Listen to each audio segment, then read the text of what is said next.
วันแห่งความสุขหัวข้อในมื้อนี้แมนลูกแกะของพระเจ้าลูกแกะของพระเจ้าในโยฮันบทที่1ข้อ29ทรงกล่าวว่าวันต่อมาโยฮันได้เห็นพระเยซูเจ้ากำลังย่างมาหาตนจึงกล่าวขึ้นว่าเบิ่งแม่ลูกแกะของพระเจ้าผู้ทรงรับเอาบาปกรรมของมนุษย์โลกไปเสียในปี 1989 พวกปาเลสไตน์ลุกขึ้นต่อต้านรัฐบาลอิสราเอลทหารจับคนเลี้ยงแกะยากจนที่อยู่ในเมืองเบธเลเฮมไปขังไว้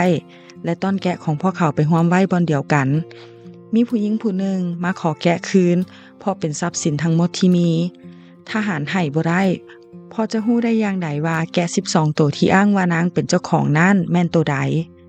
นางต่อรองว่าถ้าเฮาสามารถแยกแกะได้จะยอมคืนแกะให้บ่ทหารตอบตกลงนางกลับไปเอิ้นลูกชายอายุ10ปีมาที่ค่ายทหาร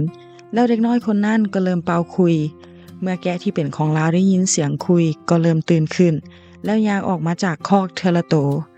ส่วนเด็กน้อยนั้นเป่าคุยย่างไปเรื่อยๆและค่อยๆย่างห่างจากประตูคอกแกะในที่สุดแกะทั้ง13ตัวก็ออกมาแล้วย่างตามเด็กน้อยคนนั้นไปแกะยอมฟังเสียงของผู้เลี้ยงและผู้เลี้ยงก็ยอมฮู้จักแกะของตนไผเป็นผู้เลี้ยงของทานเฮาเป็นผู้เลี้ยงที่ดี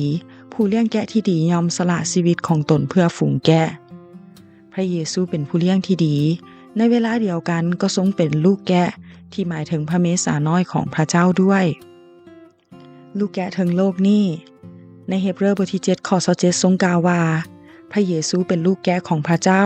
ผู้รับบาปของโลกโดยการถวายเครื่องบูชาเพียงครั้งเดียวก็สำเร็จในการไถ่บาปได้ตลอดไปสิ่งที่เราจะตอบสนองต่อลูกแกะนี่คือขอการชำระล้างชีวิตให้สะอาดด้วยพระโลหิตของพระองค์เพื่อความบาปจะบ่ได้ก่ออีกต่อไปในพระนิมิตบทที่1ข้อ5ทรงกล่าวว่าพระองค์ทรงรักษาเฮาทั้งหลายและได้ทรงปลดปล่อยเฮาจากการผิดบาปด้วยพระโลหิตของพระองค์โดยพระโลหิตที่ปราศจากตำหนิของพระคริสต์เฮาจึงเป็นคนชอบธรรมได้ลูกแกะเทิงสวรรค์ในพระนิมิตบทที่5ข้อ12ถึง13ทรงกล่าวว่าพระเมสสาน้อยที่ถือฆ่าแล้วนั่นเป็นผู้สมควรที่จะได้รับฤทธิ์อำนาจทรัพย์สมบัติสติปัญญาพลังอำนาจเกียรติยศสง่าราศีและคำสรรเสริญตลอดชั่วนิรันดรพระองค์สมควรได้รับการยกย่องจากฝูงแกะทั้งหลายจงสรรเสริญพระเมสสาน้อยเถิดข้อคิดเฮาเป็นแกะแห่งทงหญ้าของพระเจ้าย้อนแนวนี้พระองค์จึงเป็นพระผู้เลี้ยงแกะและจะทรงเลี้ยงดูเฮาต่อไปบ่ให้ขัดสนสิ่งใด